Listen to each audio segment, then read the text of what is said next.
ठीक है, हम शुरू करेंगे. We will start. In previous class we were looking into unit number 1, history and methodology of Old Testament theology. जो last class में हमने ओल्ड टेस्टामेंट थियोलॉजी का थियोलॉजी को पढ़ने का तरीका, मेथोडोलॉजी और उनका इतिहास के बारे में पढ़ रहे थे. बहुत टॉपिक्स हम कवर किए हैं. हमारा यूनिट नंबर 2 का नेम है गॉड, उसका ब्रैकेट में नेचर एंड एट्रीब्यूट्स. मतलब यूनिट नंबर 2 में हम परमेश्वर के बारे में और परमेश्वर की शक्ति और उनके कामों के बारे में और उनका नेचर और उनका अलग अलग नामों के बारे में पढ़ने वाला है. एंड यूनिट 3 में क्रिएशन करके लिखा है. Unit 3 creation, origin and providence, कहाँ से शुरू हुआ और क्या क्या हमको मिला.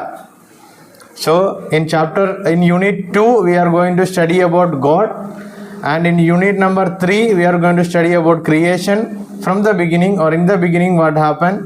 Then in unit 4 the heading is humanity, nature and purpose, means हम इस दुनिया में और हमारा शुरुआत कहाँ से हुआ, हमारा क्रिएटर कौन था, हमको कहाँ से बनाए, ये सब बातें ह्यूमैनिटी में आता है. और हम इस दुनिया में आने का उद्देश्य क्या है, पर्पस. एंड यूनिट नंबर 5 में कवनेंट्स लिखा है. कवनेंट्स मीन्स हिंदी में क्या है, वाचा.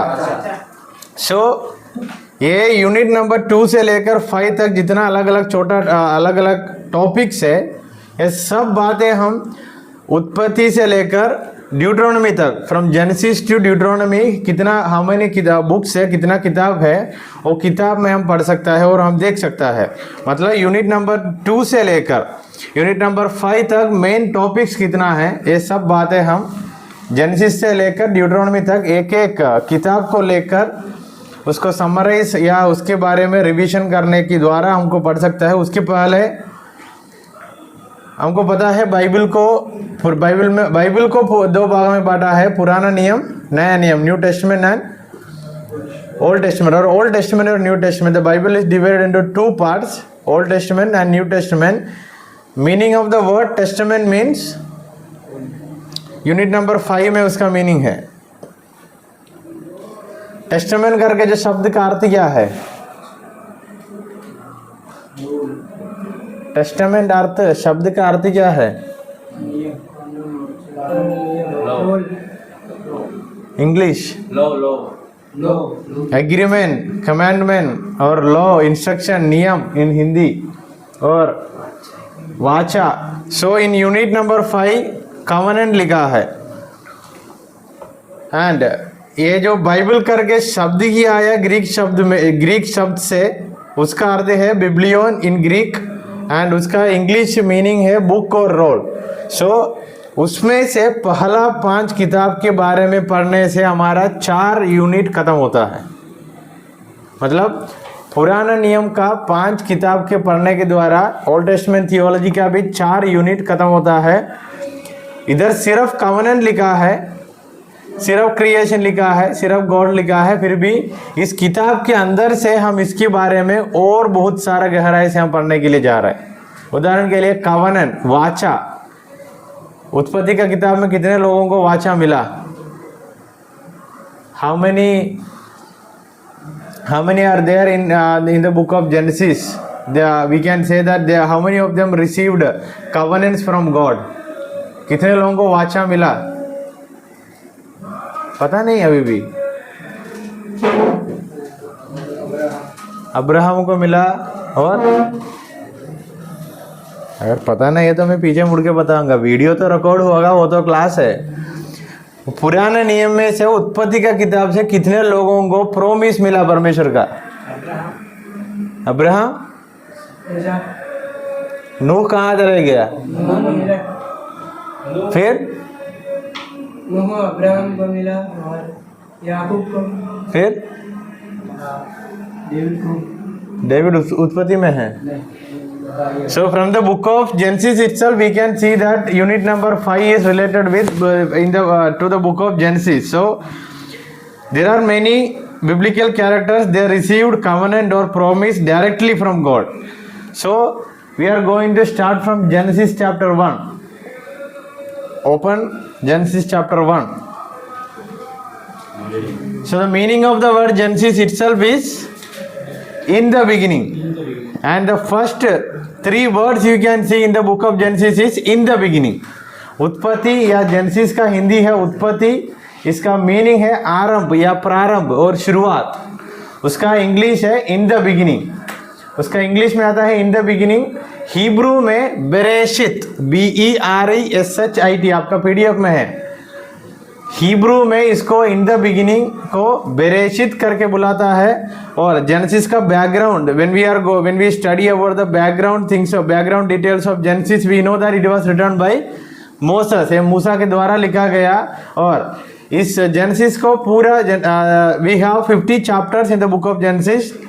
उत्पत्ति की किताब में हमको 50 अलग अलग अध्याय है। इसको दो भागों में बांट दिया। तो पहला भाग आएगा प्रीमिवियल हिस्ट्री और primeval history, that is chapter 1 to 11। Primeval history का हिंदी है और शुरुआत का इतिहास की कहानी और शुरुआत का कहानियाँ अध्याय 1 से लेकर 11। एंसेस्ट्रल हिस्ट्री मीन्स हमारा वो जो पुराना जो बाप दादों का कहानी शुरू होता है 12 से लेकर 15 तक, समझ आया। उसके पहले भी नूह का कहानी है। Even in between that we have the story of Noah. But if we divide this book of Genesis into 2 parts, chapter 1 to 11 first part, 12 to 50 second part. So the meaning of the name or the title Genesis is written here itself, chapter 1 verse 1, that is in the beginning। in the beginning Hindi में क्या है? आदि में, मतलब उत्पत्ति का मतलब ही है आदि या शुरुआत। इधर तक समझ आया? सो इसका हिब्रू शब्द क्या है? बेरेशित, BERESHIT, बेरेशित। बाइबल साथ खोलने के लिए इसलिए बोला, जेनेसिस करके इधर आया, इधर ही लिखना पड़ेगा। अपना अपना बाइबल में ऊपर ही लिख के रखना, जेनेसिस का वो टाइटल को इधर इन द बिगिनिंग करके कनेक्ट कर देना।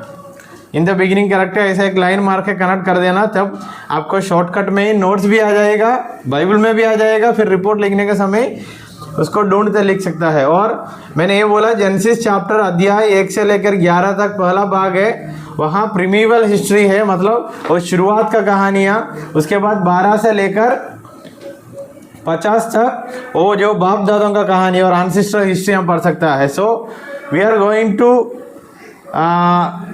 To study about chapter number 1 and 2। Chapter number 1 and 2 के बारे में अभी हम पढ़ने वाला है। मैं PDF में पढ़ रहा हूँ। Chapter 1 begins with the history of creation. The first sentence, in the beginning God created the heavens and the earth, is made of 7 words in Hebrew. In the beginning God created heavens and the earth करके जो शब्द हमारा Bible में है, ये इब्रानी भाषा में 7 शब्द का अंदर आया है। मतलब हिब्रू भाषा में 7 शब्द आया है और 7 शब्द ये मीनिंग देता है और ये मतलब देता है, in the beginning God created the heavens and the earth. समझ आया? सो ये पहला जो वचन हिब्रू में सिर्फ 7 शब्दों का अंदर आया है, वो है in the beginning God created heaven's and the earth. And chapter 1 शुरू ही होता है क्रिएशन से, और हम सीधा सीधा बता सकता है इस दुनिया का शुरुआत से। एंड बेरेशित बारा एलोहिम येट हशामाइम वेट हारेट्स, ये है वो जो 7 शब्द, उसका हिब्रू पढ़ रहा हूँ। बेरेशित बारा एलोहिम एट हशमाइम वेट हारेट्स, जो मैं पढ़ रहा हूँ उसका थोड़ा जोर देते हुए पढ़ना है हिब्रू में, फिर भी मैंने जल्दी पढ़ लिया। The words yet and to represent Jesus as the mean, alpha and omega। इधर yet और to करके जो शब्द आया है, ये यीशु मसीह को दिखाता है। उसका हिब्रू में और ग्रीक में बताया तो अल्फा एंड ओमेगा। समझ आया? एंड दूसरी वचन लिखा है, साथ ही साथ एक्सेजीसिस कैसे करना है वो भी हम सीख के जा रहे हैं। एक्सेजीसिस ऐसा करता है, इंग्लिश बाइबल साथ में लेकर बैठते हुए उसको ओरिजिनल भाषा में जाकर हम ढूंढकर उसका मीनिंग लिखता है। उसके बाद the earth was without form and void.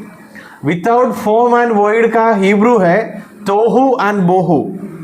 तोहू मतलब विदाउट फॉर्म, बोहू मतलब एंड वॉइड और वॉइड, उसका हिंदी क्या है? दूसरी वचन पढ़िए। पृथ्वी मेडल और सुनसान पड़ी थी। उसका हिब्रू है तोहू एंड बोहू, मतलब पहला इस पृथ्वी का हालत कैसे था वहां हिब्रू भाषा में लिखा है। कोई फॉर्म नहीं था और इट वाज वॉइड, सुनसान था, कुछ नहीं था और कोई काम का भी नहीं था।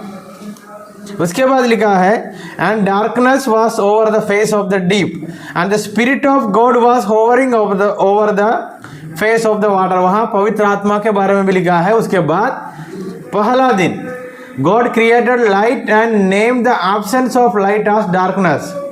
पहला दिन परमेश्वर ने लाइट को बनाया और जहां लाइट नहीं है मीन्स एब्सेंस ऑफ लाइट, उसको क्या नाम दिया? डार्कनेस। मतलब अभी इधर ही हम दिन और रात को देख सकता है। Day number 2 God separated the water and name the space a sky and the waters as ocean. परमेश्वर ने वो पानी को अलग किया और वो जो स्पेस था आकाश मंडल को क्या नाम दिया? और वो जो ऊंचा जगह को क्या नाम दिया? स्काई। एंड वाटर, वो पानी का जगह को ओशियन या समुद्र। डे 3 तीसरा दिन he did not create but called for the plants, shrubs and trees of all kinds। तीसरा दिन क्या क्या बनाया? हम 2-3 बार ओल्ड टेस्टमेंट पढ़ चुका है। तीसरा दिन क्या बनाया? तीसरा दिन जो पेड़ पौधे जो छोटे पौधे हैं वो उनको उगाए, छोटे मोटे प्लांट और सब कुछ बनाया करके हम नहीं बोल सकता है। he did not create but he called। come to verse 11 and God said let the earth sprout vegetation, plants and yielding seed। वहां परमेश्वर ने ये जो पेड़ों को और फूलों को बनाया करके नहीं लिखा। वचन नंबर 11 में लिखा है परमेश्वर ने बोला धरती से क्या आना है? घास तथा बीज वाले छोटे छोटे पेड़। क्योंकि पहले में लिखा था इट वॉज तोहू एंड बोहू विदाउट फॉर्म एंड वॉइड, कोई काम का नहीं था। जब पवित्र आत्मा इस धरती पर या पानी का ऊपर मंडराते हुए हम पढ़ सकता है। उसके बाद वचन या तीसरा दिन की कहानी में लिखा है वो धरती से ये आने पाए करके परमेश्वर ने बोला ये सब बातें आ गया। समझ आया? परमेश्वर इसको बनाया करके नहीं लिखा। डाउट है तो वचन 11 में पढ़ के देखना। इधर नहीं लिखा एंड गॉड क्रिएटेड करके नहीं लिखा। एंड गॉड सेड ये चीज धरती से आना है करके बोला, वो सब बातें आ गया। Day number 4 God created the sun, moon and stars. The sun is called Shemesh in Hebrew. Sun का हिब्रू नाम क्या है? Shemesh. And Jesus the sun is called Shemesh. समझ आया? सन को, सूर्य को हिब्रू में शमीश करके बुलाता है। जीसस को शमीश करके भी नाम था और जीसस द सन करके बोलने के लिए शमीश करके शब्द को उपयोग करते थे। मून रिप्रेजेंट द चर्च और Israel which emits the light of Jesus. मतलब ये एक रूप के समान देखना, पूरे दुनिया को रोशनी देने वाला एक ही है, वो सूर्य है। सूर्य से ही चंद्रमा को ही लाइट मिलता है। मतलब यीशु मसीह और कलीसिया और हम, समझ आया? यीशु मसीह, कलीसिया और हम। इधर एक रूप के समान हम पढ़ सकता है। जब उत्पत्ति का किताब पढ़ने का समय हम ये क्रिसमस का त्योहार के कहानी पढ़ने के समय पढ़ा था। यीशु मसीह का जन्म का दिन सच में कौन सा त्योहार का दिन था करके पढ़ा था? सन, सूर्य का त्योहार था। मतलब इधर लिंक तो है, एक दर्शन, मतलब क्या बोलते हैं, पैराबल भी नहीं, एक मेटाफोर जैसा, एक उदाहरण, एक तुलना करके देखा तो हम ऐसा पढ़ सकता है। देन 5वां दिन God created the birds and sea creatures and asked them to multiply. 5वां दिन क्या क्या बनाया?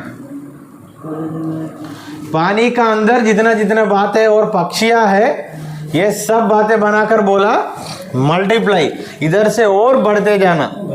Full of fun work Number 5 represent law and grace. And day 6, God created all kinds of animals and man. चौथा दिन में क्या क्या बनाया?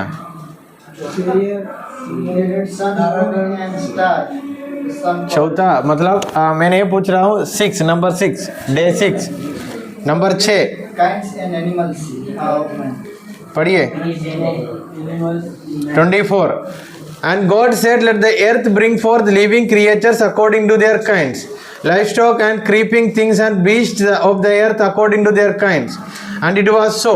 And God made the beasts of the earth according to their kinds, and the livestock according to their kinds, and everything that creeps on the ground according to its kind.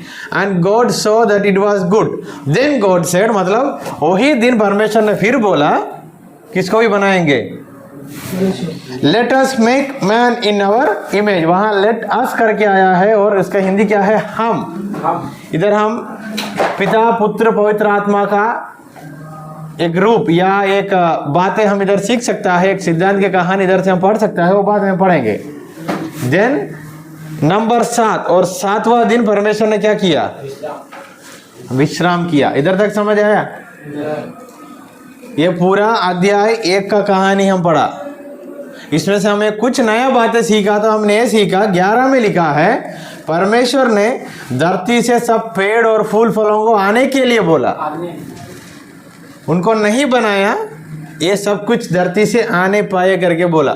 इधर तक समझ आया? मतलब chapter 1 we covered. Then coming to chapter 2, they shall be one. Coming to chapter number 2 में हम किस किस की कहानी पढ़ सकता है? The 7th day. शुरुआत में ही हम पढ़ सकता है 7वां दिन परमेश्वर ने विश्राम लिया. We arrive in Genesis 2 with the conclusion of the creation story and the beginning of the 7th day. ये मैंने बोला अध्याय 2 में आते आते क्रिएशन, सृष्टि का और सृष्टि का कहानी का कंक्लूजन में आ गए हम, और 7वां दिन पहुंच गया चैप्टर 2 का शुरुआत में, where God finished creation and rest. परमेश्वर ने आराम लिया. We see that this day has been blessed by the Creator and set aside for the rest of mankind. इंसान को भी आराम करने का दिन की समान ये 7वां दिन को परमेश्वर ने नियुक्त किया. There are many wonderful truth in this act of God and that God that still govern humanity today, such as the weekly as paid of rest of workers, as the balance of the work journey and the maintenance of the body as a whole. But it is also the basis of a healthy relationship with God. We realize that from the beginning the Lord is calling us to life of balance. A life of balance where we can be productive and still take time to learn and listen to God, His voice. ये 7वां दिन परमेश्वर ने आराम किया या आराम करने के लिए दिया करके अध्याय 2 में लिखा है. जैसे हम कल पढ़ रहा था, how we can relate this story with the present context. आज भी दुनिया में संडे कामों से छुट्टी मिलता है और हम तो आराधना करने के लिए जाता है. यह 7वां दिन आराम का दिन का मतलब परमेश्वर ने हमको ये समझाता है. It doesn't mean we can go and sit simply. That 7वां दिन, ये 6 दिन परमेश्वर हमारे लिए किए हुए कामों को हम याद करते हुए धन्यवाद भी कर सकता है. समझ आया? अध्याय 2 का 15 में इंसान को परमेश्वर ने 2 काम भी दिया. क्या है? आदन की वाटिका में रख के बोला work and keep. Next paragraph पढ़ रहा हूं. The man and the woman. Here we have a repetition of the creation of man and woman. Chapter 2 में आता फिर भी क्या है? फिर भी रिपीटेशन है मैन एंड वुमन को बनाने का कहानी. However, there is a wealth of details in the description of this act. For example, in this chapter we are told that raw materials used in creating man was dust of the earth. ये अध्याय से हमको ये सीख मिलता है, इंसान को बनाने के लिए परमेश्वर ने कौन सा चीज को उपयोग किया? धरती का कौन सा चीज को उपयोग किया? मिट्टी. It is not just that various mineral components found in the soil form part of our organic composition. Then, seeing that loneliness is not a good thing, God created woman from Adam's rib. परमेश्वर इंसान को वही मिट्टी से बनाया, उसके बाद उन्होंने अकेला होना अच्छा नहीं है करके समझकर उनका रिब से, रिब का हिंदी क्या है? हड्डी। कौन सा हड्डी? मछली। इधर का जो हड्डी होता है वो, उससे ये हवा को बनाया, making the first use of stem cells in human history. ये साइंस की रूप में पढ़ के देखा तो भी ये सही है, समझ आया? आजकल भी हमारा इस छोटी सी चमड़ी से एक बच्चा को पैदा कर सकता है साइंस को, हमारा हड्डी से, हमारा स्टेम सेल से दूसरा इंसान को बना सकते हैं, मतलब ये साइंटिफिकली प्रूव्ड है। Something that scientist consider to be recent discovery. Scientist लोगों को और साइंस का युग में यह नया है, फिर भी बाइबल में कब हुआ? बहुत पुराना कहानी है। The Bible speaks at least about 5000 years ago. Another important principle established here is the family structure. इधर और एक सीख हमको मिला, पारिवारिक जीवन कौन कौन होता है करके हमको सीख मिला, पति और पत्नी। और परमेश्वर इनको क्या बोला था?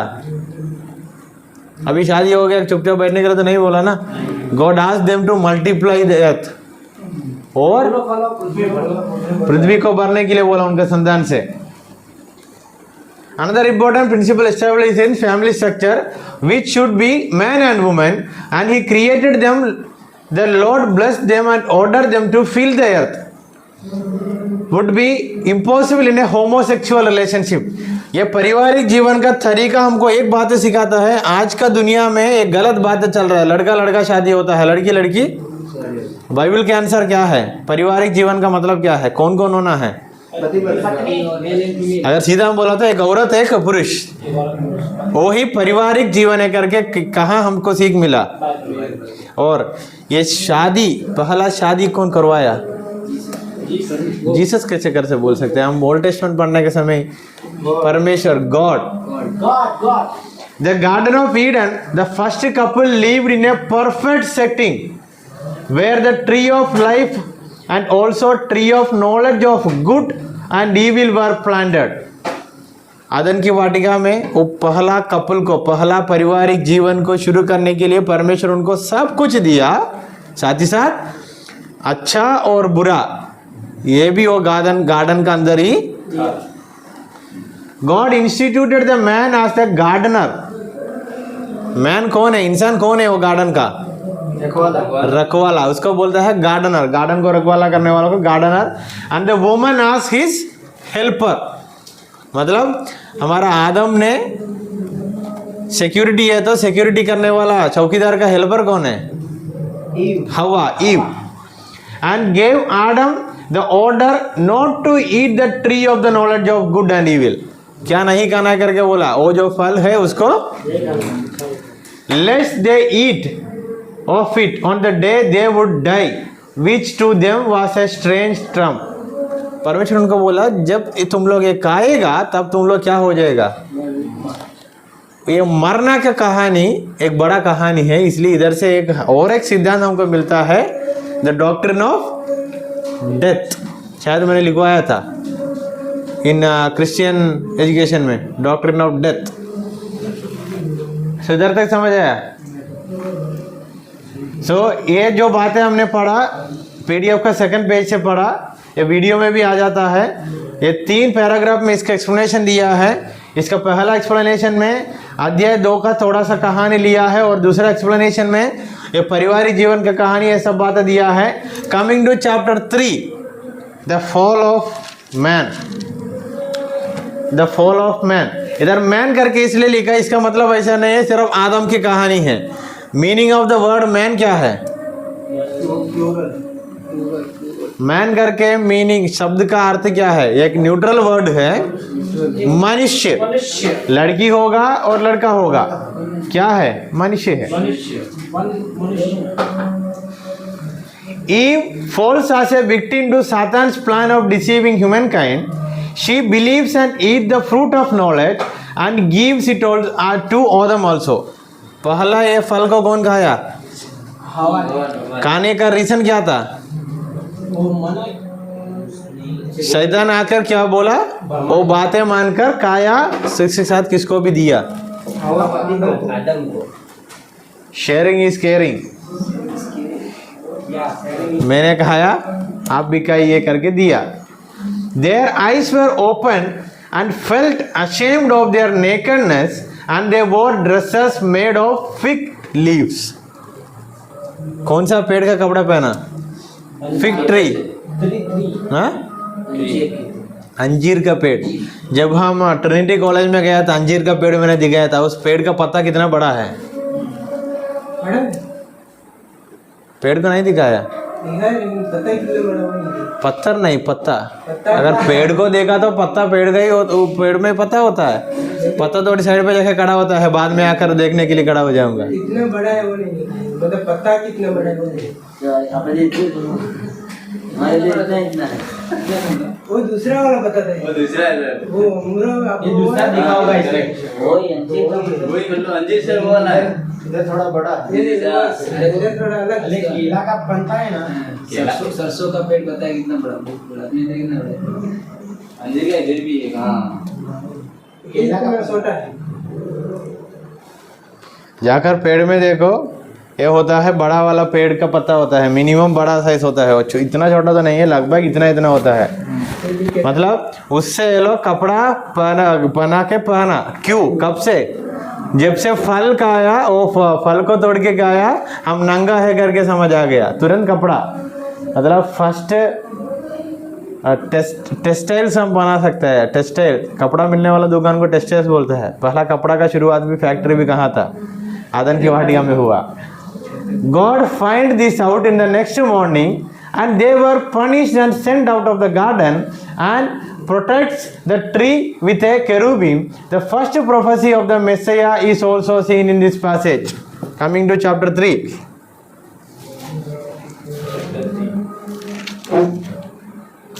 चैप्टर 3 में हम पढ़ सकता है, ये लोग फल खाने से परमेश्वर ने इन लोगों को देखा, दंड दिया, वहां से निकाल दिया. फिर ये इस सेंटेंस हमको और एक बात सिखाता है, मैसिया का प्रोफेसी का शुरुआत भी हम इधर देख सकता है वचन अध्याय 3 में. मतलब मैसिया कौन है? Mysia, meaning of the word Mysia क्या है? अनॉइंटेड वन, अभिषिक्त. God make the first sacrifice of animals and dresses them using animal skin. वो लोग कौन सा चीजों से कपड़ा बना के पहना? परमेश्वर ने कौन सा कपड़ा दिया? जानवर को मारकर उसका चमड़ी से. इधर फर्स्ट सैक्रिफाइस भी हम देख सकता है. कौन पहला सैक्रिफाइस किया? क्या करने के लिए?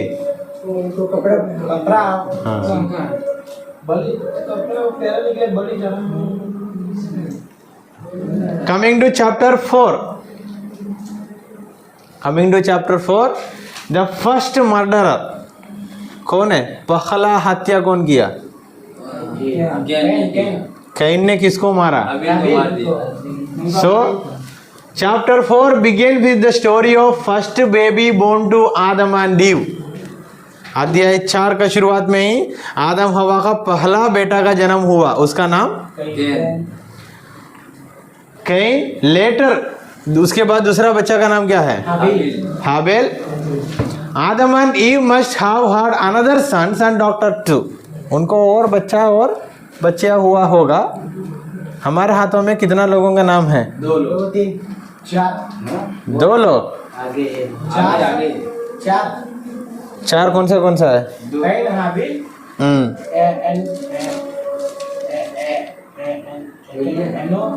एनोस. 4 का 25. अभी हमको आदम कैन हाबेल के बारे में पता है. Read chapter 4 verse 25. अध्याय 4 का 25. And Adam knew his wife again and she bore a son called his name is Seth. For she said, God has appointed for me another offspring instead of Abel, for Cain killed him. हमारे हाथों में कितना सबूत है? 3 चार। कौन सा है बताओ? एनोस भी है ना सर? कहाँ लिखा? ये नादी की बात समझी कहाँ पर? अच्छा, कैन, हाबेल और सेत। मतलब जेनेसिस का शुरुआत का 4 अध्याय से हमको कितना कैरेक्टर्स मिला?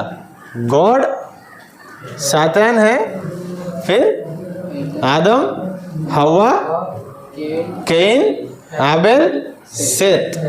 कितना कैरेक्टर मिला? रिपोर्ट लिखने के समय 4 तक लिखने के समय एक कैरेक्टर आना है।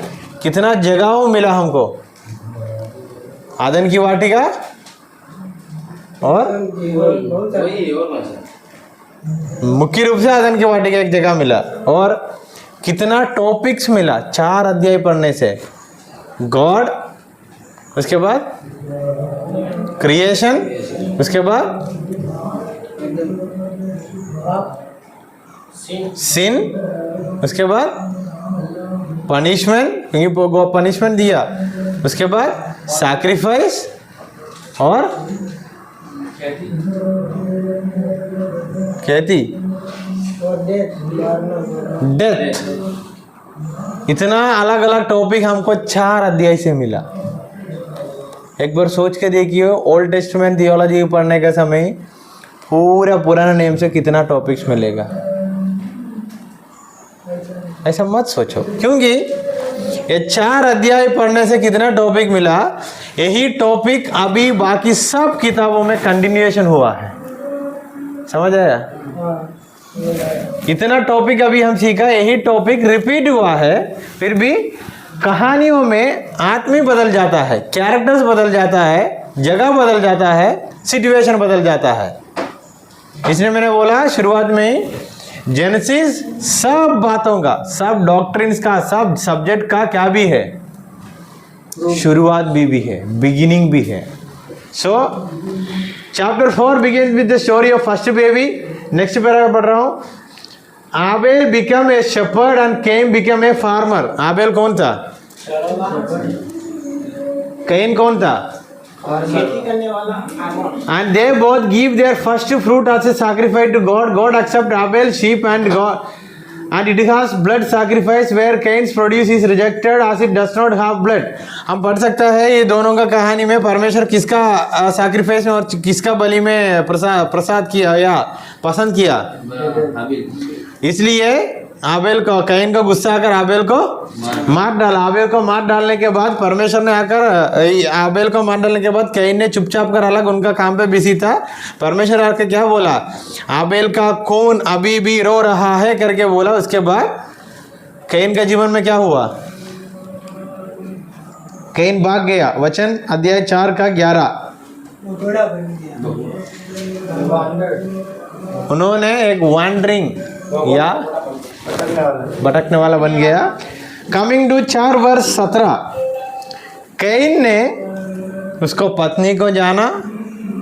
पहला बच्चा का नाम क्या है? इनोक। इनोक का नाम पर कैन ने जो जगह पे जी रहा था वहां क्या भी बनाया? एक अगर आता तो बताना, नहीं तो मत बताना। वहां एक नगर को बनाकर, सिटी को बनाकर नाम क्या दिया? इनोक। पहला शहर या सिटी का नाम क्या है? Then God later gives him an identity so that others would not be able to kill him. Wonder what it is. उनका एक आइडेंटिटी दिया, वो क्या है? लिखा है 15 वचन। The Lord said to him, not so. If anyone kills Cain, पढ़िए।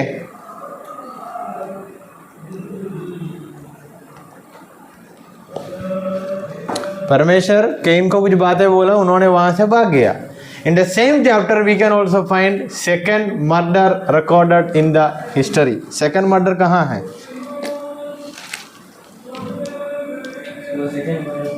सेकंड मर्डर कहाँ है? हाँ, पढ़िए। Enoch was born Irad, and Irad fathered Mehujael, and Mehujael fathered Methuselah, and Methuselah fathered Lamech, and Lamech took 2 wives, and the name of the one was Ada, and the name of the other Sila. Ador bore Jabal. He was the father of those who dwelt in the tents of livestock. His brother's name was Jubal. He was the father of all those who play the lyre and pipe.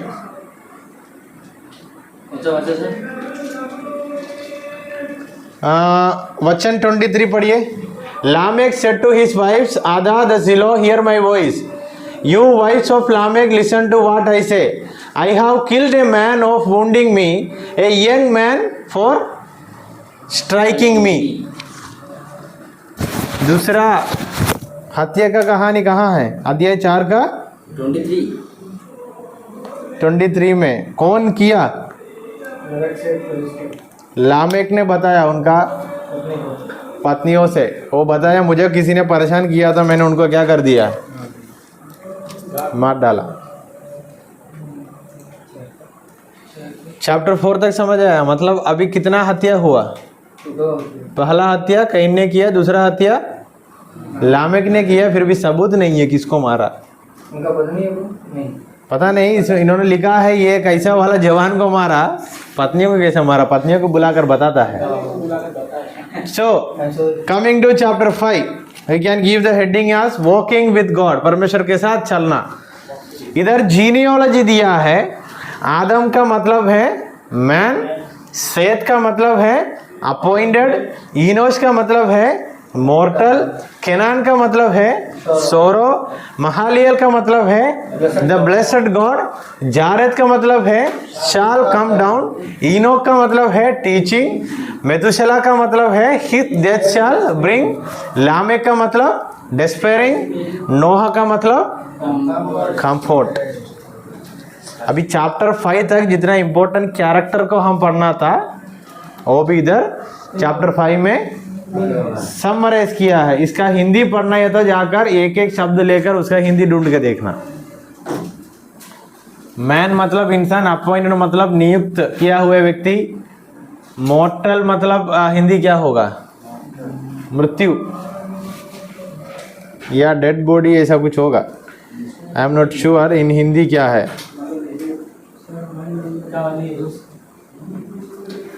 मॉर्टल इन हिंदी नक्शर और घातक या मारने वाला, ऐसा कुछ होगा. सोरो means दुख. उसके बाद जो आता है हिंदी में हम समझ सकता है. सो चैप्टर 5 तक आकर हम एक पोज लेंगे. सो चैप्टर 5 का हेडिंग लिखना walking with God.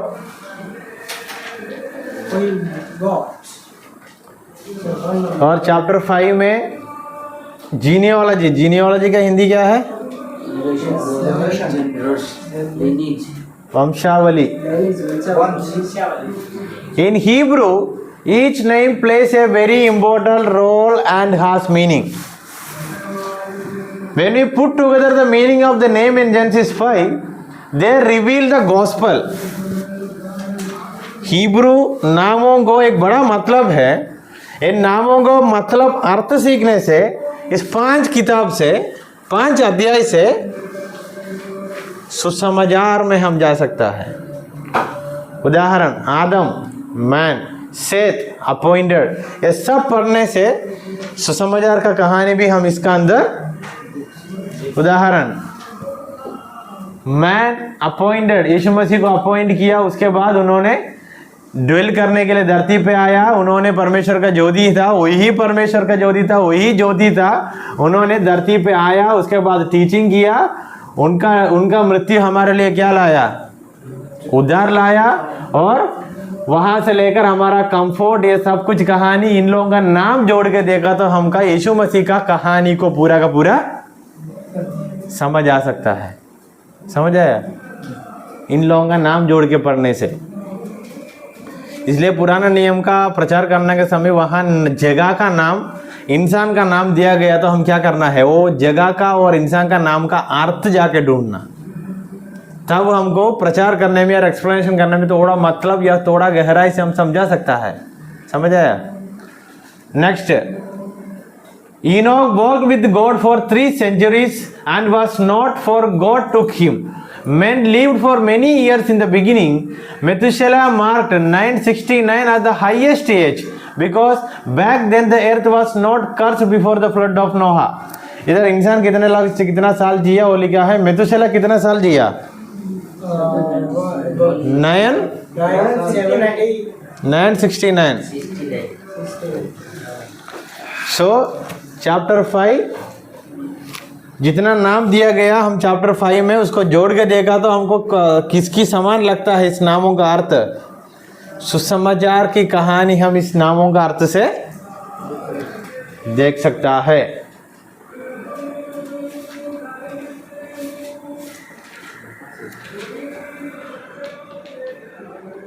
Coming to chapter 6, heading of chapter 6 is but Noah found grace. इधर बट करके लिखा है. बट का हिंदी क्या है? लेकिन करके वहां आना है, जिसका मतलब है पूरा दुनिया क्या पाप से भर रहा था और पाप भर गया पूरा दुनिया में. बट उनका बीच में से परमेश्वर नूहा को चुना क्योंकि वो क्या था करके बाइबल में लिखा, ही was righteous. So Genesis 6 talks about 2 sets of people, sons of God, sons of men. Many confuse sons of God as angels and that they took the daughters of men and they gave birth to giants. No, angels are spiritual beings and cannot mate, for they do not have gender or a physical body. According to the previous chapters, we can see that Adam and Eve had another son called Seth. And from this generation, people started to worship God. So the children of Seth are mentioned here as sons of God. And the children of Cain are mentioned sons of men. As Cain went far away from God. हमने इन लोगों का पीढ़ी पढ़ के आने के समय 3 लोगों का नाम पढ़कर हमने ये भी पढ़ा था. सेत को भी क्या क्या हुआ था? सेत की पढ़िए. सेत का 26 4 का 26. To Seth also a son was born and he called his name Enosh. 6 में आते आते sons of God, sons of, इधर लिखा है वचन sons of God so that the daughters of man were attractive करके एक वचन लिखा है. हमको डाउट आता है ये शादी कैसे हो रहा है. इधर चैप्टर 6 का पहले से लेकर एक बार पढ़ के देखिए. When man began to multiply on the face of the land and daughters were born to them. वहाँ क्या लिखा है? लड़कियाँ और लड़कियों का जन्म हुआ. उसके बाद लिखा है सन्स ऑफ गॉड. इधर एक व्यू हमको ये बताता है, ये सन्स ऑफ गॉड करके जगह में हम क्या सोचते हैं और ज़्यादातर क्या सोचता है स्वर्गदूतों ने आकर शादी किया करके हम भी पढ़ा था. एक व्यू है. इधर हमको व्यू को बदलते हुए अच्छा से एक बात है हमको और समझ आया.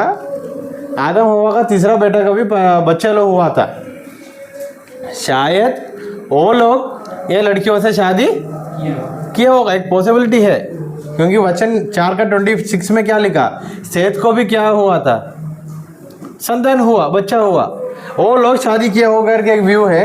According to the previous chapters we can see that Adam and Eve had another son called Seth and from this generation people started to worship God. शायद नहीं, सेत का बच्चे लोग परमेश्वर को आराधना करना शुरू किया. वो लोग परमेश्वर का संतान सन्स ऑफ गॉड करके नाम पाया. Then it is true that Nephilims existed. Giants, as we can see evidences scientifically and biblically. Example Goliath. Giants मतलब ये है हमारा इस साइज से भी बहुत बड़ा वाला इंसान को देखा तो हम क्या बोलता है? एक बड़ा मोटा लंबा वाला एक बंदा को देखा तो हम हिंदी में क्या बोलता है? हम तो इंसान का साइज को देखा होगा 6 फीट या इतना मोटा इतना देखा होगा एक इंसान को. उससे बहुत बड़ा एक इंसान को हम देखा, हम क्या बोलता है? लंबा है, बहुत मोटा है, बहुत है. तो गोलियात जैसे है तो हम क्या बोलता है? अरे इतना बड़ा है. सच में ऐसा वाला लोग उस समय में भी था, अभी भी है. बहुत लंबा वाला का लोग अभी भी है. The sins of men grew day by day that God could not handle it anymore. इधर God could not handle it anymore मतलब ये है इंसान बढ़ते गया, पाप करते गया, अपना अपना मर्जी के अनुसार करते गया। परमेश्वर क्या करने के लिए बोला, ये लोग उसको तोड़ते गया। But Noah found grace in the eyes of God. इन सब लोगों का बीच में नूहा का ऊपर परमेश्वर दृष्टि डाला। उनका परमेश्वर की नजर में नूहा कैसा वाला व्यक्ति था? He was righteous but he walked with Lord. God asked Noah to build an ark using gopher wood and along with the specifications of how a huge it should be। हमको पता है नूहा को परमेश्वर ने क्या बोला, क्या बनाने के लिए बोला? मैं पूरा दुनिया को पानी से भरकर नाश करने वाला हूँ, तो क्या करने करके बोला?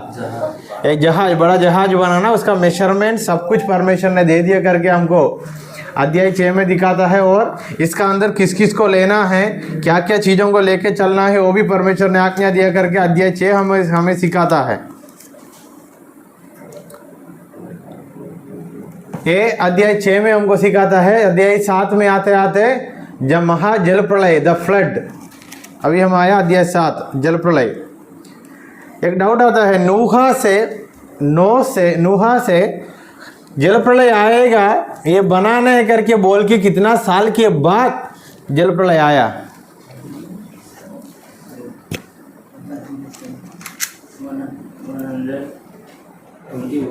हम्म 120 कैसा? 120 अध्याय 6 का 3 पढ़ना। Then Lord said my spirit shall not abide in the man forever, for he is flesh, his days shall be 120 years. इधर से लेकर हम गिनती करके देखा तो लगभग 7 का 6 में अगर पढ़ना, नोहा was 600 years old when the flood of waters came upon the earth। जब पानी आया, नोहा का उम्र कितना था? अरे अध्याय 7 का 6 में लिखा है, जल प्रलय आया, पानी आया, बारिश आया, नोहा का उम्र कितना था? 600 years। सो गिनती करके लेगा तो लगभग 120 तो नहीं आ रहे, 100 तो आता है। ये तो परमेश्वर ने मनुष्य की एज बताया, वहाँ पे थोड़ी ये नुहा का थोड़ी है। इसलिए मैंने बताया 120 नहीं आता है, ये नुहा का थोड़ी है, ये तो परमेश्वर। ये आने से, क्योंकि अध्याय 5 का 32 पढ़ के देखना, नोहा का उम्र 500 साल था, वहाँ लिखा है 500 साल का आदमी था। उसके बाद नीचे के कहानी में आते आते परमेश्वर उनको बोला जल प्रलय आएगा करके। फिर जल प्रलय आने का समय इन्होंने 600 ईयर्स था। अभी कितना होगा? 100। 500 साल का समय परमेश्वर ने बातें किया, 600 साल का समय में जल प्रलय। इजी काउंटिंग हम करके बता सकते हैं कितना। सो चैप्टर 7 द फ्लड, जल प्रलय आया, पानी आया, बारिश गिरना शुरू हुआ। इधर से लेकर हम पढ़ सकता है नोहा का कहानी। Genesis 7 talks about God warning Noah to prepare for the flood and gives him 1 week for the final preparation. He is also commanded to take 7 pairs of each and each of the clean animals and 2 pairs of unclean animals. Noah and his wife, his 3 sons and 3 daughters. नोहा का कितना संतान है? 3 पुत्र और 3 बेटियां। And Lot entered the ark along with the animals, and God shut the door. Total 8 लोग, 3 संतान, पुत्र पुत्रियां करके 6, नोहा और पत्नी मिलके 8। It rained for the first time in the history. पहला बारिश कहाँ कब हुआ? नूह के समय में पहला बारिश हुआ। That too for 40 days, 40 दिन बारिश हुआ। 40 दिन रात। डेज मतलब क्या है? दिन मतलब दोनों। The waters broke which was above the firmament, पानी ऊपर तक बढ़ गया। The climatic setting of the earth went through a drastic change. पहला क्लाइमेटिक चेंज कब हुआ? वातावरण का बदलाव कहाँ हुआ? Every living creature in the earth was killed except for 3 creatures, I guess करके लिखा है, क्योंकि पानी भरने के समय पानी के अंदर जीने वाला मछली लोगों को तो कुछ प्रॉब्लम तो नहीं है। ये हम ज़्यादा नहीं सोचा कहानी में। जो मर जाएगा ना उसको पानी का अंदर जीने वाला मछलियां है, जल प्रलय आकर पूरा धरती भर गया। जो जो जानवर को और इंसान को पानी आया तो श्वास लेना नहीं होगा, वो लोग क्या हो गया? मर गया। मछली को वो भी मरते होगा, मर गए वो। कैसा? टकरा के कोई मरे होगा। पानी जैसे ऐसे कहीं गिलास में थोड़ी धीरे धीरे पानी तो बहुत पानी जोर अभी- से आया और उनको क्या खाने का मिला, अगर बदले में तो ऊपर से बारिश गिरा, जोर से आया करके कहाँ लिखा है? बारिश गिरा, पानी बढ़ गया। पानी तो पानी जैसा बड़ा वो पूरी दुनिया में एक ऐसे नहीं तो नहीं पड़ेगा, पड़ेगा, कहीं- एक ही नहीं मरेगा। शायद अरे 40 दिन बारिश गिरते रहा, थोड़ा बड़ा थोड़ा बड़ा थोड़ा बड़ा, ऊंचा हुआ ऊंचा हुआ ऊंचा हुआ ऊंचा हुआ ऐसा तो नहीं मरेगा। ऊंचा हुआ। नहीं आई गेस कैसे मर गया? मछली और पानी के अंदर जीने वाला जो जीव जंतु सब कुछ था, उनको कुछ नहीं हुआ होगा, क्योंकि वो ऑलरेडी पानी में ही जीता है, और थोड़ा पानी बढ़ गया था क्या है? पानी इतनी जोर से आया होगा कि 40 रात गिरने रात दिन पानी गिरने से थोड़ा पृथ्वी वो बढ़ समुद्र जाएगा, के इतना गहरे गिरने वाले- से। सर। इतना पानी भी इसका रहे, वहाँ पे कुछ लिखा है कि आकाश के झरोखे खुल गए, मतलब पानी ऐसे नहीं कि जैसे बारिश हुआ ऐसे नहीं हुआ था फिर पानी नरक का पूरा- आकाश के जोर पर। जैसे भी वचन ले लो। ये हिंदी वो में 7 का हिंदी में 7 का 11 in the 600 years of Noah's life, in the second month, on the 7th day of the month, अभी नोहा को कितना साल हुआ? 600 100 साल, मतलब कितना साल में बारिश गिर रहे? 100 साल, सेकंड मंथ मतलब 2 महीना, 2 महीना 7 दिन। परमेश्वर उनको बात करने के बाद 100 साल 2 महीना 7 दिन के बाद जल प्रलय हो रहे। 2 साल 100 साल 2 महीना 7 दिन, 11 वचन में लिखा है। गिनती करना है तो गिनती करके देखो। 7 दिन के बाद 12 वचन, and rain fail upon the earth 40 days and 40 nights. On the very same day, Noah and his son, कहाँ लिखा है? 11 7 का 11 में लिखा, आपने बोला आकाश कि- के जोर को खुल The windows of the heavens open करके लिखा है। जब उनके सब बड़े गहरे समुद्र के बीच छोटे हाँ? खुल गए। मैं मेरा गेसिंग बोल रहा हूँ। अध्याय 6 का पहली वचन पढ़ना। When man began to multiply on the face of the land, on the face of the land, creation का वहाँ हम पढ़े थे। परमेश्वर ने पानी को अलग करके बोला दिस इज ओशियन। जो जहाँ जो जमीन पे पानी नहीं है उसको अलग करके बोला, ये अलग किया था ना पानी को और जमीन को। इधर 6 का पहले वचन में लिखा लैंड में, फेस ऑफ द लैंड मतलब लैंड का ऊपर इंसान पाप में भर गया। मैं गेस कर रहा हूँ पानी का अंदर जीने वाला जो मछली ये सब कुछ था, वो लैंड का फेस मतलब लैंड का ऊपर नहीं है ना, पानी के अंदर है। लेकिन ये बारिश का पानी तो उसमें भी गया ना। अरे समुद्र है, समुद्र में कितना बड़ा बारिश गिरने दो, कुछ मछली ऐसा ही जिंदा होगा। अभी वो उसका भी समुद्र को भी वो समुद्र से भी 14 फुट निकले ऐसे बात। हाँ, समुद्र से भी पानी आया। समुद्र से भी आया। कितना सुनामी, मैं मेरा गेसिंग बोल रहा हूँ, सुनामी आया था हमारा भारत में भी। सुनामी नहीं, अंदर से पानी आया। सब समुद्र के अंदर से पानी आने का मतलब क्या है? वहाँ थोड़ा चम्मच लेके जाकर लेके आने के जैसा है। समुद्र के अंदर से पानी आया मतलब समुद्र भी उठ के आ गया करके होगा। मैं मेरा गेसिंग इधर लिखा हूँ, शायद वो मछलियों से ज़्यादा किसी को कुछ नहीं हुआ। और परमेश्वर ने यह भी बोला था नूह से, किस किस को लेने के लिए बोला? 7 pairs of each clean animal, 2 pairs of each unclean animal.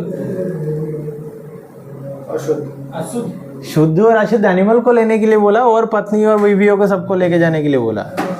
देखो भी लिया हम लोग इधर से गए। मछली बिना पानी कैसे वो बोट के अंदर जी सकता है? वो पानी नहीं आया क्या? पानी भरने के लिए नहीं सर, दूसरा भी ढक सकता है ना। मतलब आप ये बोल रहे जहाज का अंदर डैम बनाकर उसके अंदर मछली को डाला? उन्होंने पानी कहाँ लिखा मछली उन्होंने अंदर से अंदर बोट के अंदर पीने के लिए पानी तो हुआ होगा। तो मछली भी रखा हुआ। हमारा डिस्कशन ऐसा हो गया अभी, मैं मेरा गेसिंग बता रहा हूँ, मछली का कुछ नहीं हुआ होगा क्योंकि ऑलरेडी पानी में जीते हैं वो लोग। सर कैसे तूफान आया तो मछली तो ऐसे तूफान के कारण दूसरी जगह भी जाकर टकरा टकरा के मर गई होगी।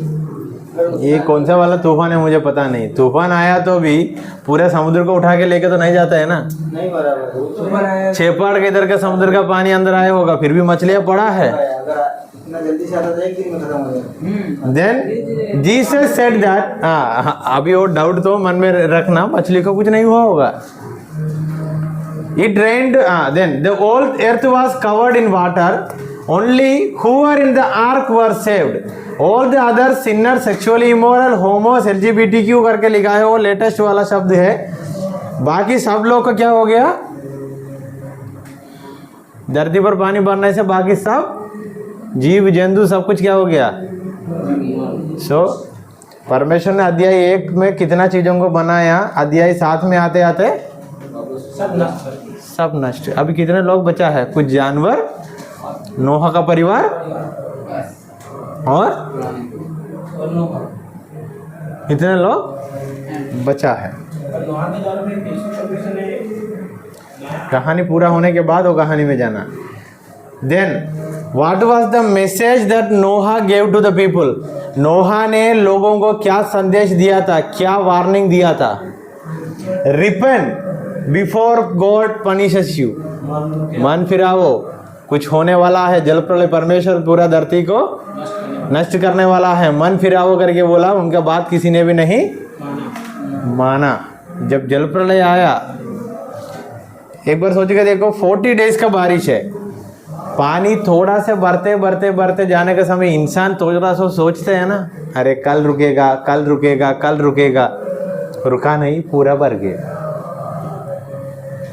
Chapter 8, the raven and the dove, कौवा और कबूतर।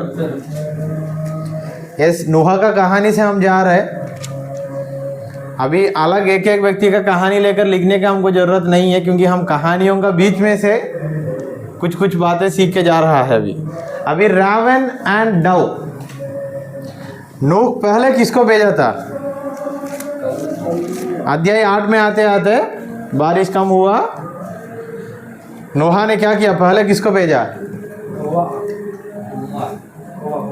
पहले कौवा को भेजा। कहानी हमको क्या सिखाता है? कौवा ने गया,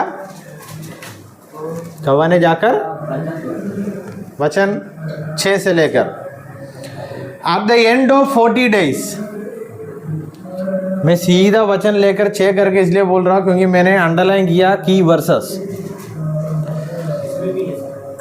8 का 6 में एंड ऑफ 40 डेज, 40 दिन का लास्ट में, Noah opened window of the ark and he had made and sent for the raven. It went to and fro until the waters were dried up from the earth. Then he sent for the dove. कौवा को भेजा। कौवा ने क्या किया?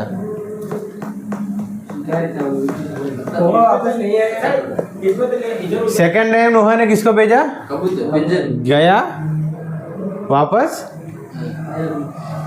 क्या लेके आया? वचन 9, but the dove found no place to set her foot, and she returned to him to the ark, for the waters were still on the face of the whole earth. And he put out his hand, and took her and brought her into the ark with him. He waited another 7 days, and again he sent for the dove out of the ark. पहला जो कबूतर को भेजा वो काली वापस आ गया, क्योंकि कहाँ पे भी बैठने के लिए जगह। सेकंड 7 दिन वेट करके फिर एक कबूतर को भेजा, वो लेके आया एक पेड़ का, मतलब उसका सबूत है थोड़ा सा जगह मिला बैठने के लिए। यही कहानी इधर पूरा का पूरा पैराग्राफ में लिखा है। Then if dove does not, इधर से लेकर if dove does not find anything, it returned to its source. Noah sends the dove again after a week. After a week means 7 days, and this time it brought a branch of an olive tree. Olive tree का, olive का हिंदी क्या है?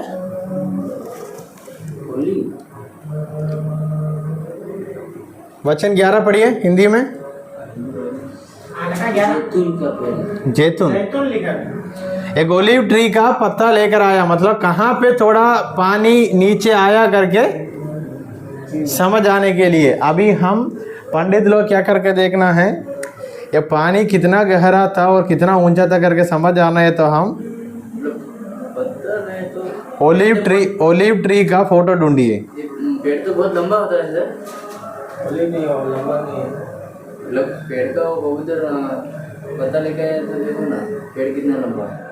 कितना नहीं लंबा, छोटा होगा उससे।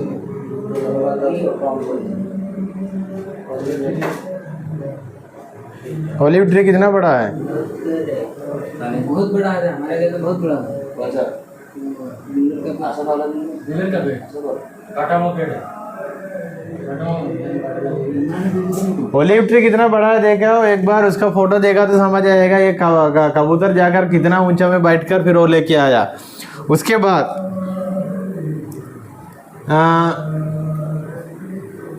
नोहा से, इधर लिखा है Noah sends a dove again after a week, dove again after a week, and this time it brought a branch of an olive tree.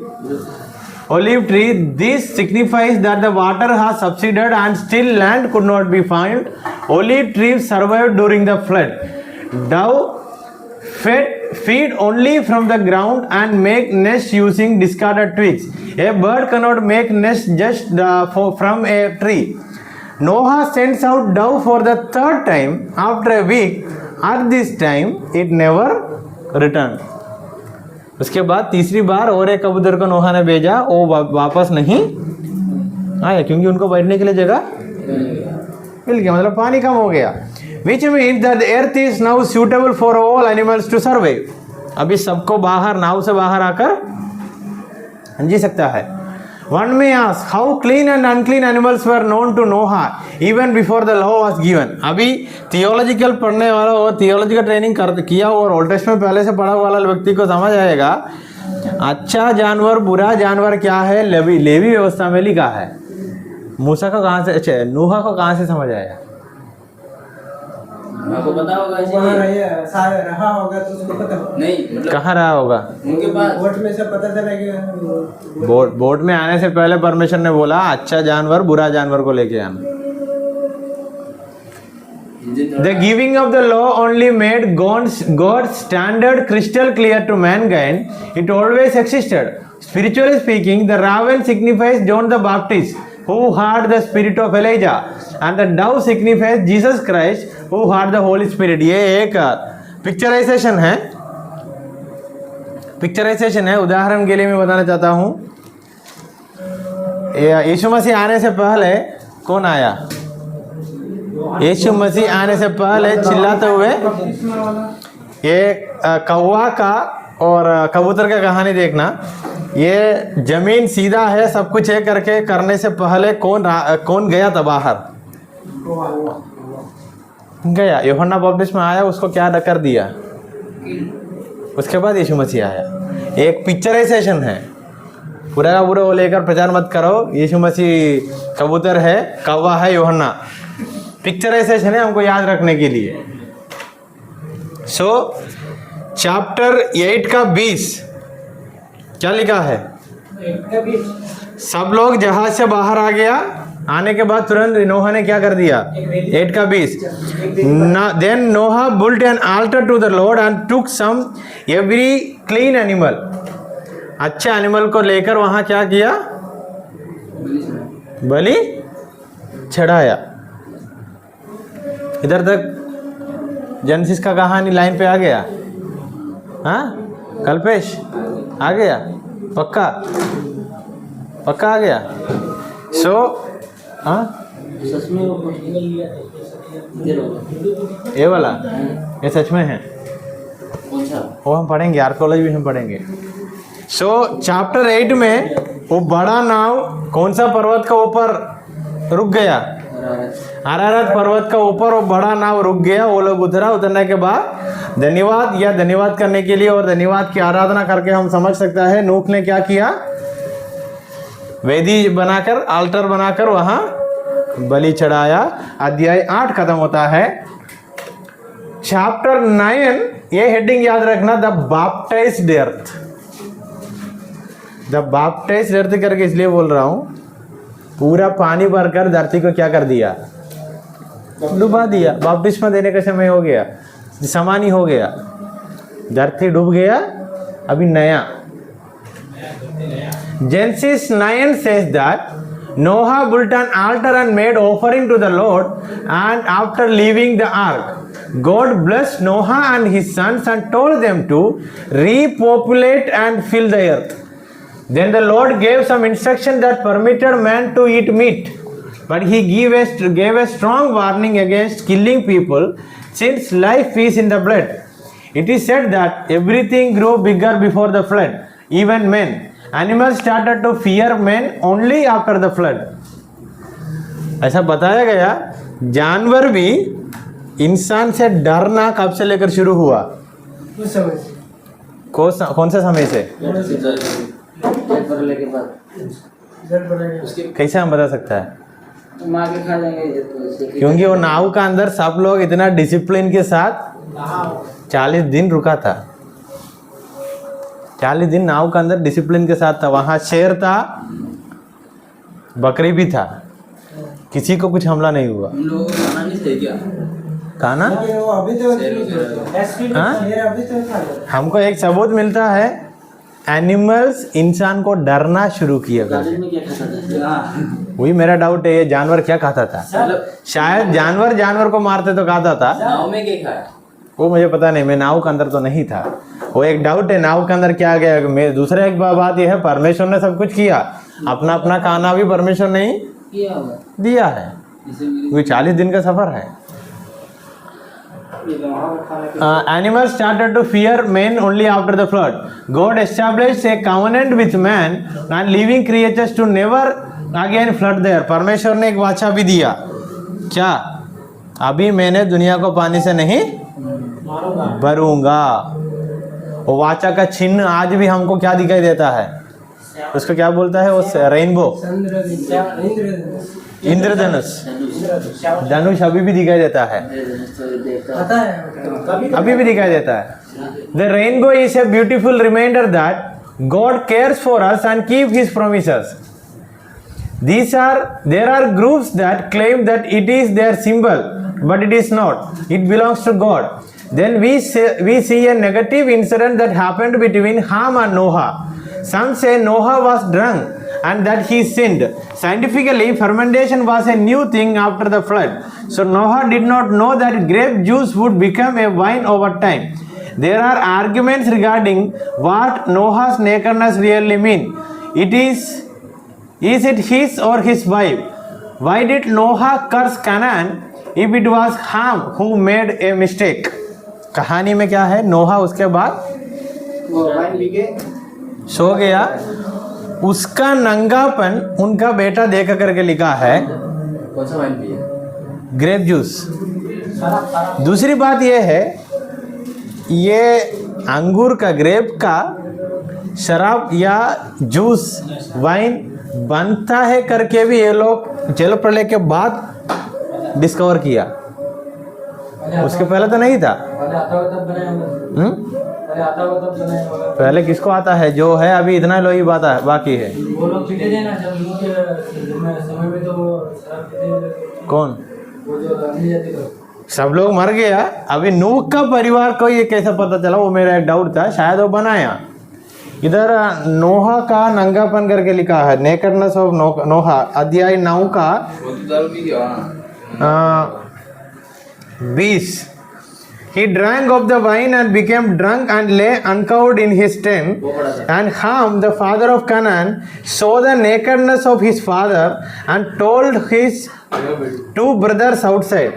इधर एक व्यू ये जो पॉइंट में लिखा है, आजकल भी उदाहरण के लिए पत्नी का बारे में बताने के लिए भी कभी कभी लड़का का नाम लेकर बताता है। उदाहरण के लिए किसी ने शादी किया है, समझ लो रमेश का बीवी है, कोई भी एक लड़की का नाम, रमेश का नंगेपन देखा करके बोलने में दो अर्थ आता है कभी कभी।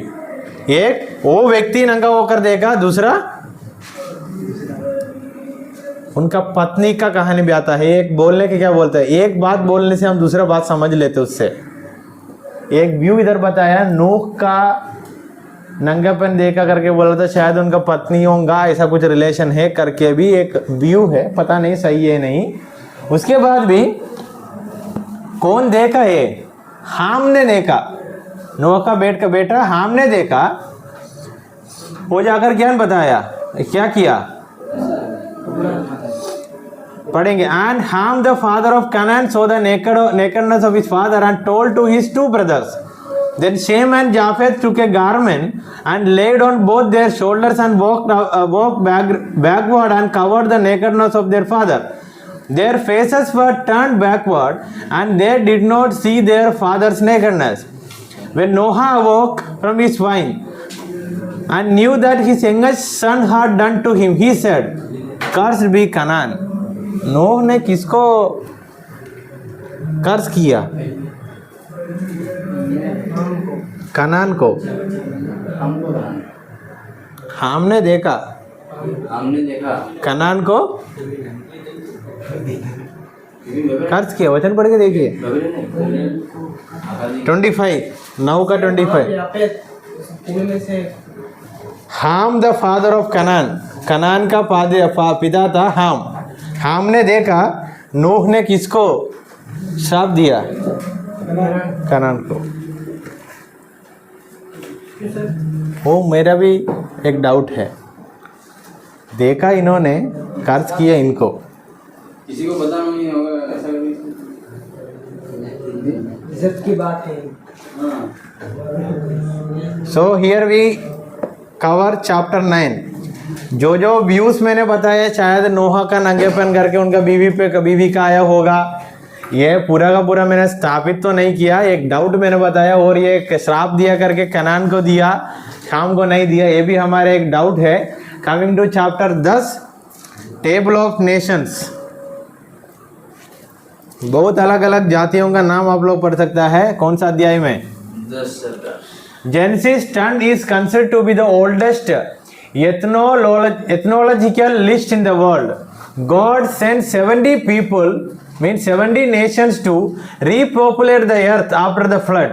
Just like how Jesus sent 70 people to spread the gospel in Luke. सुसमाचार में यीशु मसीह 70 लोगों को भेजा करके, है ना। इधर 70 पीपल, 70 नेशन की कहानी आप लोग पढ़ सकते हैं। कौन सा अध्याय में? चैप्टर 10 में। वहां लिख के रखिए, this is connected with Luke chapter, लिख के रखिए, काम आएगा। हाँ, कौन सा? ये ना, 70 people to spread the gospel in Luke. वो पीडीएफ में लिखा है, मैंने बोल रहा हूँ बाइबल का इधर शॉर्टकट में लिख के रखना, प्रचार करने के समय कनेक्शन देना बहुत अच्छा से हो जाएगा। क्योंकि इधर भी एक 70 का कहानी है, वहाँ भी यीशु मसीह ने 70 लोगों को बेच कर बोला अभी जाकर सुसमाचार बताना। सो Jesus sent 70 people to spread the gospel in Luke. Noah's sons were Japheth, the firstborn, Shem and Ham. Everybody in the world today is a descendant of Noah. You can trace your lineage all the way back to Noah through one of his 3 sons or a combination of 3. हमारा बाप दादाओं को ढूंढ कर गया तो हम कहाँ पहुँचता है? ये तीनों में से एक तो हमारा बाप है, हमारा दादा है, शेम होगा और दूसरा तीसरा जाफेत। इसमें से तीसरा में से एक व्यक्ति हमारा पिता दादा तो होगा जरूर। So here we are going to do ये जाफेत का पीढ़ी अभी कहाँ है, एक एविडेंस है। जाफेत अभी कहाँ मिलेगा? जाफेत का बच्चे लोग यूरोप करके देखा मैप के अंदर, यूरोप, ये ऐसा माना जाता है जाफेद का लोग यूरोप में मिलता है। जाफेद was blessed by Noah that his territory would be extended. So apart from Europe, it was his generation that occupied America and Australia. जाफेद का 7 बच्चे लोगों का नाम है, गोमेर, मैगोग, मद्दाई, जावेन, तूबल, मशेक, तिरास। और इन लोगों का नाम की साइड पे कुछ जगहों का नाम दिया है, वो अभी भी मैप का, वर्ल्ड मैप में आपको मिल जाता है। शंभू ऐसे देखकर बैठा है, ये बंदा क्या बातें कर रहा है। नूहा का बेटा लोगों में से जाफेद था, उनका पीढ़ी कहाँ मिलते हैं करके हमको सबूत है अभी, ऑस्ट्रेलिया, अमेरिका, यूरोपियंस करके बुलाता है। शायद ये लोग वहाँ जाकर आगे बढ़ते गया और जाफेद का 7 बच्चे लोगों का नाम दिया, और नाम की साइड पे 7 नहीं, बहुत अलग अलग जगहों का नाम भी दिया। इसमें से मद्दाई का जगह पर इंडिया का नाम है, कहाँ का? मद्दाई। इंडियन, तीसरा मद्दाई, Medes, Persian, Iran and Indians. Indians. हमारा दादा का नाम क्या है? तीनों में से एक होगा। जाफेद नाम है क्या? जाफेद है। जाफेद। जाफेद का बेटा मद्दाई से इंडिया का नाम आया। देखो हम ये क्लास ऐसा हम पढ़ रहा है, पूरा ढूंढ कर पुराना नया कनेक्ट करते हुए हम पढ़ रहे हैं। बहुत बड़ा बुद्धि और ज्ञान मिलने का समान है, अभी बहुत बड़ा प्रचार इससे बना सकता है। शेम का, the Middle East countries were occupied by Shem, Noah blessed him and in his generation Abraham, a father of many religions, was born. Our Lord Jesus Christ in Shem's lineage. Abraham का पिता का नाम क्या है? ये पढ़ के आने का समय याद रखना, शेम का 5 बच्चे लोगों का नाम दिया, एबेर, एलाम, अशूर, लूद और अराम। और ये लोग कहाँ कहाँ जीते हैं वो भी लिखा है, समझ आया? प्रेजेंट, ये साइड पे जगहों का नाम लिखा, वो प्रेजेंट है, अभी है वो जगह। हाँ, our Lord Jesus Christ came in Shem's lineage, yes, वो हम पढ़ेंगे आगे। हाम का दिया है, हाम को 4 बच्चा हुआ, मिज़राइम, पुट, कनान, कुश। हाँ, कौन सा? ये है ना, इधर जो फोटो दिया गया है वहाँ का लोग ज़्यादा ऐसे ही दिखाई देता है। भी था। अरे ये अभी तो लेटेस्ट वाला दिया है, अभी भी वहाँ का ज़्यादा लोग वही स्टाइल में जीता है। कुछ लोग बहुत काला है, उनका बाल रिंग होगा, कुछ लोग बहुत सफ़ेद है, कुछ लोग गेहूं का कलर वाला है। सो हाम का 4 बच्चे लोगों का कहानी इधर लिखा। We also read about Nimrod, a mighty hunter who was against the Lord. He is also better known as Sargon Gilgamesh in history. He was the first king in the world and ruled Babylon. Nimrod का कहानी हम पढ़ेंगे इधर अध्याय 10 को लिए,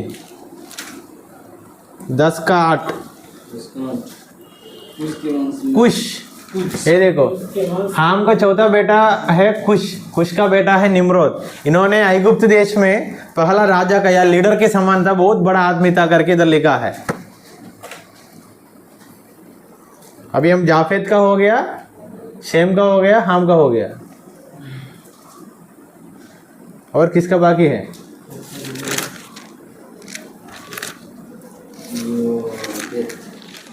Nimrod ऐसा एक व्यक्ति था, इनकी बात मान के ही ये लोग टावर बनाना शुरू किया। So now we covered till chapter 10। Noah का 3 बेटा शेम, हाम, जाफेद। उसमें से हम हमारा पीढ़ियों को थोड़ा ढूंढ के देखा, आधुनिक साइंटिफिक एविडेंस से हमको कहाँ मिला? जाफेद का बेटा, जाफेद का बेटा किसकी कहानी में मिला? अरे मैंने अभी लिखवाया, मद्दाई। मद्दाई का पीढ़ी लोग इंडिया में आया करके है, शायद हमारा दादा वही हो। So coming to chapter 11। So Nimrod का नाम याद रखना क्योंकि हमको इधर जरूरत है। चैप्टर 11 में द टावर ऑफ बाबेल, उसका हिंदी क्या है? बम्बी बाबिलोन का करके क्यों बोलता है? बाबेल टावर हिंदी में सीधा सीधा क्या है? अरे हिंदी किसी की हिंदी बाइबल वाला बताइए हमें।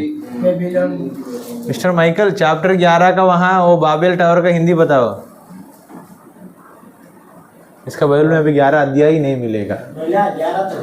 अरे उसका ऊपर हेडिंग लिखा है, मनुष्य की भाषा में गड़बड़ी करने का वर्णन। उसका अंदर बाबेल टावर का हिंदी क्या है? घुमट बाबेल का हिंदी बाबेली है।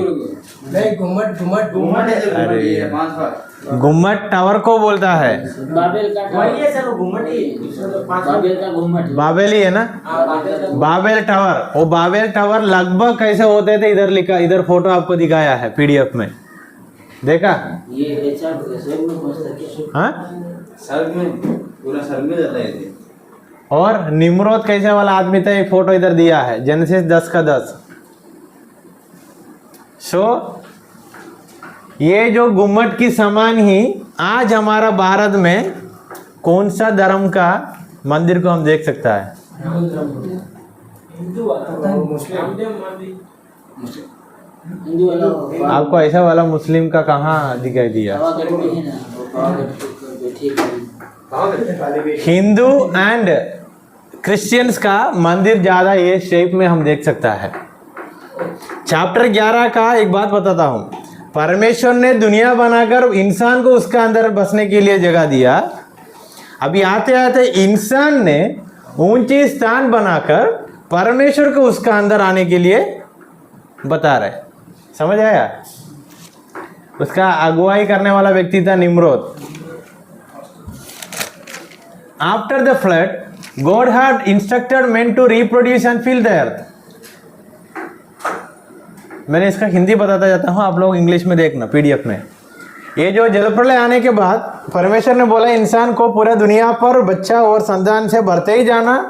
उसके बाद इंसान ने क्या कर दिया, वो लोग बढ़ते जाते जाते जाते एक बहुत बड़ा टावर को, गुम्बद को बनाना शुरू कर दिया। उसका नाम है Babel.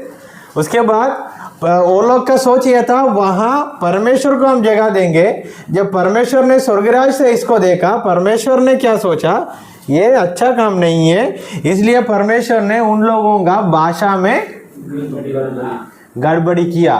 It is called a ziggurat structure and 7 storey building. 7 storey building मतलब 7 ऐसा था। समझ आया? अब ये तो तीन फ्लोर है, वो 7 फ्लोर का था। हमारा फ्लोर छोटा छोटा है, उन लोगों का एक फ्लोर बहुत लंबा था, बहुत लंबा बनाया। Then he considered himself to be demi god of Babylon. ये निम्रोद है ना, निम्रोद अपने आप को बड़ा, एक परमेश्वर के समान और मतलब एक बड़ा लीडर के समान माना, इसलिए वो अगुवाई किया। Then so God came down and twisted the language they spoke. माना जाता है वो लोग एक भाषा में बात किया था, अकाडियन लैंग्वेज करके माना जाता है। कौन सा? Akkadian, ACCADIAN। And the construction was left unfinished. Many scholars that all languages started, many consider that all language started here, but according to the scholars it was just one language which took shape into 3 dialects. Probably mother language like Mesopotamian civilization, Latin and Tamil etc. पंडित लोगों ने बताता है, बहुत हम बताता है और कुछ लोग बताता है इधर से सब भाषा का शुरुआत हुआ। पंडित लोगों ने बताता है शायद अकाडियन लैंग्वेज भाषा किया हो, बातें कर रहा होगा, वो लैंग्वेज का अंदर थोड़ा बदलाव आया, जैसा हिंदी नहीं आया, तमिल नहीं आया करके बता रहा है। हमारा भाषा वहाँ से शुरू नहीं हुआ करके बता रहा है वो लोग। The one who continued to speak same language stayed there and this became the Mesopotamian civilization. What is mean by Mesopotamian civilization? पढ़ा था ना इंडियन हिस्ट्री में एक सिविलाइजेशन, इंडस वैली। लोग माना जाता है इधर से मेसोपोटामियन सिविलाइजेशन शुरू हुआ। सिविलाइजेशन का हिंदी क्या है? सभ्यता। मतलब अभी वो भाषा गड़बड़ी होने के बाद एक ही भाषा में बोलने वाला जितने लोग वहां रुक गया, वो लोग वहां ही रुक गया, बाकी लोग क्या होना पड़ेगा अभी? अलग अलग लोगों के जाना पड़ेगा। वहां से लेकर एक नया सिविलाइजेशन शुरू हुआ, वो है मेसोपोटामियन सिविलाइजेशन। मतलब सबसे पुराना सिविलाइजेशन कौन सा है? The oldest civilization of the world between Euphrates and Tigris river. दो नदियों का नाम Euphrates and one group move toward the south of the Nile river. तीसरा नदी का नाम, और एक झुंड नाइल नदी का वहां चला गया। उन लोगों का नाम है Egyptian civilization. And to the Indus valley civilization Sindhu. Indus valley civilization हमारा, समझ आया? कहाँ गया अभी? 3 अलग अलग नदियों का वहां पे चले गया और 3 सभ्यता हो गया, Mesopotamian, Egyptian and Sindhu. And from where we get the Chinese civilization, Yellow River etcetera. इसके बाद कहानी हमको ये भी सिखाता है इतिहास, झुंड अलग अलग जगह पे जाकर जीना शुरू कर दिया, क्योंकि जो लोग एक ही भाषा में बात करने वाले लोग एक फैमिली जैसा बन जाता है, क्योंकि भाषा बोलने में वही लोग एक ही झुंड है। समझ आया? अभी ऐसा अलग अलग सिविलाइजेशन हो गया। Even though the people forgot the language they spoke in Babylon, its culture and remains all over the world. Idol worship, female deities, polytheism, child sacrifice etcetera. वो लोग भाषा को भूल गया, फिर भी उन लोगों के रीति रिवाज को नहीं। भारत में भी हम मूर्तियों का आराधना करता है और चाइल्ड सैक्रिफाइस अभी भी हम करता है। कल मैंने पढ़ा गुजरात में छोटी नागपुर में पड़ोसी ने पड़ोसी का बच्चा को, पड़ोसी का ये कुछ देवता को बलि चढ़ाने के लिए पड़ोसी का बच्चा को लेके जाकर गर्दन काट कर बलि चढ़ाया। छोटा उदयपुर में, गुजरात में। मतलब ये सब कुछ जो पुराना समय से लेकर आ रहा है। सभ्यता से क्या बोलते हैं सिविलाइजेशन को? सभ्यता बढ़ते गया, फिर भी रीति रिवाज सबका मन का अंदर, easily you can say tradition. But Jesus said that he is the only way. We also see that God called out Abraham from the same place, Ur of the Chaldeans, which was a part of Babylonian Empire. It was a Terah who left Ur with his family to Haran, a city named after the second decaded son. God chose Abraham. इधर Abraham का कहानी में आ जाता है 12 से लेकर। सो इधर हमने एक काम करना पड़ेगा।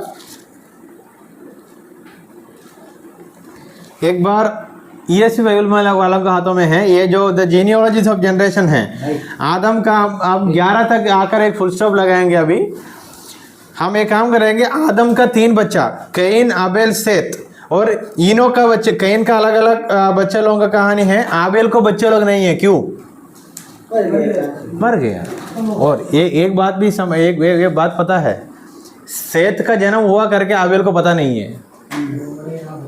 मर गया पहले से कैसे पता? हाँ वही है, ये बात है। जब दूसरी क्लास में बताया था, किसी ने बताया, ऐसा कैसे होगा? दूसरी क्लास में नहीं, यही है। हाँ, वो शुरुआत का समय भी माइकल ने बताया था, ऐसा कैसे होगा? अभी सेत का पीढ़ी आया है। सेत का पीढ़ी में इनोश, केनान, महालेल, जारेद, इनोक, मेथुशेलह, लामेक, नोहा। नोहा का 3 बच्चा, शेम, हाम, जाफेद। जाफेद से हमारा सीधा हमारे इधर आए वाला जावेद का बेटा का नाम क्या है? हाँ, मोदी, मद्दाई। वो सही है, देखो मोदी मद्दाई। अभी शेम का अर्पक्षद, शेला, एबेर, पेलेग, र्यू, सेरक, नाहोर, तेरह का बेटा कौन है? अब्राहम, नाहोर, हारान। सो आदम से सेत, सेत से शेम, शेम से अब्राहम। समझ आया? When you are writing report 1 से लेकर 11 तक जितना मेन कैरेक्टर है you have to write you have to make a tree. Adam से कौन? सेत. सेत से कौन? शेम. शेम से कौन? कौन? तेरा. तेरा से अब्राहम. ऐसा लिखना पड़ेगा. So here we put a full stop.